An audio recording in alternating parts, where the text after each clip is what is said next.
¿Qué tal? Hola a todos. El día de hoy desde Eco Latinoamericano hablaremos sobre el tema de las pensiones, el cual resulta importante y de utilidad para nosotros. Con ustedes Alejandro Gil, contador público. Hablaré desde un esquema general y básico, presentando algunos puntos importantes y oportunidades que se han abierto. Para empezar, empezaremos por hablar sobre qué es una pensión y lo podemos definir como un ingreso periódico que se recibe después de jubilarse y está diseñado para proporcionar apoyo financiero a las personas que ya no están en el mundo laboral. De aquí retomamos que, sin importar cuál sea la razón por la que tengamos que dejar el mundo laboral, esta pensión es un apoyo financiero que recibiremos. Entonces, en México existen diferentes tipos de pensiones.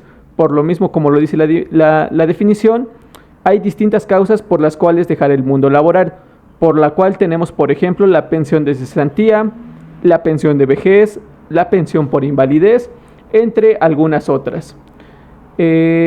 Aquí podemos tomar que dentro de las más importantes encontramos estas tres, siendo la pensión de cesantía o vejez, la cual nos permite tener por ahí una mayor movilidad de trabajo y de acción.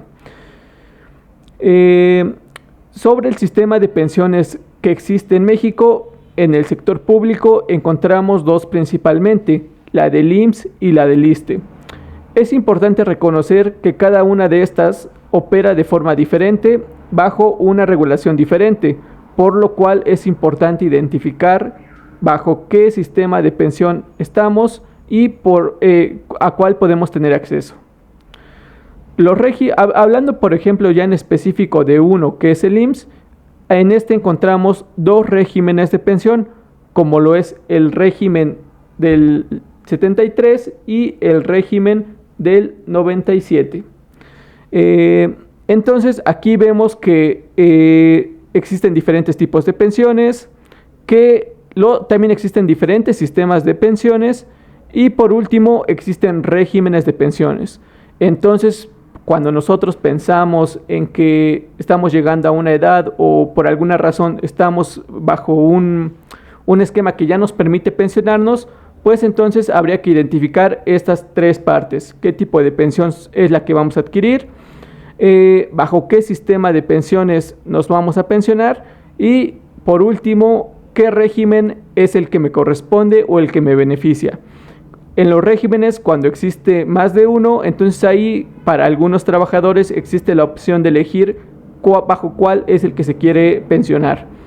Entonces, por ahí hablamos que, por ejemplo, alguien que cotizó al IMSS, que ya llegó a una edad, por ejemplo, de cesantía o de vejez, en donde ya puede adquirir una pensión,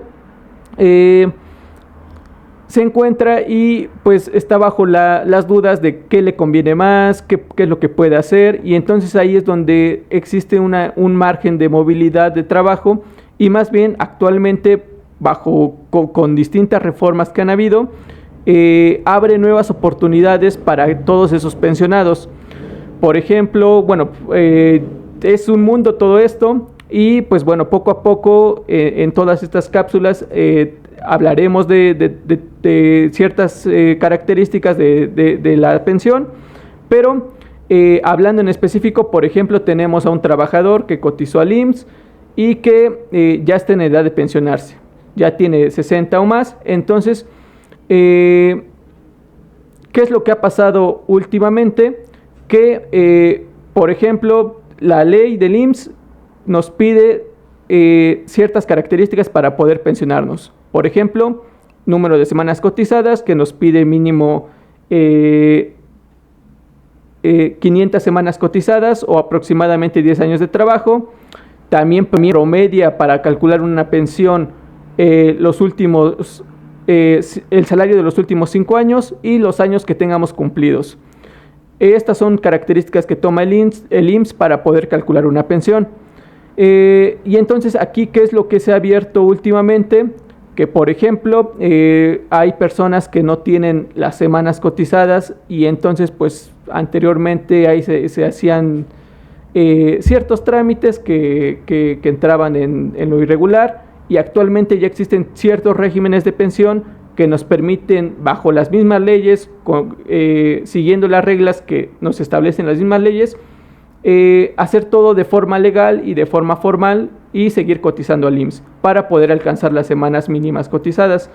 Por ahí también tenemos ciertas modalidades que nos permiten aumentar el monto de nuestro promedio de los últimos salarios que tengamos. Entonces por ahí también hay movilidad para todas aquellas personas que quieran una pensión y por ahí quieran aumentarla, o más que nada aumentarla. Por ahí también hay movilidad con ciertas modalidades que establece la misma ley. Y también pues los años cumplidos es una característica importante porque como las leyes indican, te da el 100% cuando adquieres una pensión de vejez, que hablamos de 65 años o más, pero también nos podemos jubilar desde los 60, teniendo en cuenta que cada año que nosotros, antes de los 65, que nosotros nos pensionemos, pues reduce el monto de la pensión. Entonces, por ahí son temas que son importantes tocarlos, que todo esto es en base a cálculos también. Es importante decir que todo esto, pues, para calcular una pensión, para poder saber qué es lo mejor que me corresponde, pues es importante asesorarse. Entonces, por ahí también, antes, hablando por ejemplo, antes del 2018, teníamos un salario mínimo muy bajo, el cual ha venido incrementándose y, por ejemplo, ahí abre otro campo de oportunidad para adquirir una pensión mínima garantizada, que la ley establece que una pensión mínima garantizada, ¿qué es? Es aquella pensión que, si no alcanzas una pensión, si por ejemplo, haciendo cálculos, alcanzas una pensión con todo lo que tienes trabajado de 3,000 pesos, las leyes te favorecen para que lo mínimo que te otorga una pensión por ley 73 es el salario mínimo general, ¿no? Entonces hablamos que las pensiones mínimas garantizadas, o la pensión que puede adquirir cualquier persona que alcance una pensión, es un salario mínimo general, hablando que ya tenemos un salario mínimo general de cerca de casi 8,000 pesos. Entonces pues ya estamos hablando que ahí se abrió otro campo un campo de oportunidad, en donde antes del 2018 hablábamos de 3,000, 4,000 pesos, y actualmente ya estamos hablando de cerca de 8,000 pesos. Todos estos puntos son nuevos que se han venido creando, que se han venido abriendo con las modificaciones de las leyes, con el aumento del salario que estamos mencionando. Y pues bueno, más adelante iremos resolviendo muchas dudas, iremos hablando sobre más puntos en específico, y pues los invitamos a escuchar las siguientes cápsulas y a seguirnos en la página de Eco Latinoamericano. Gracias.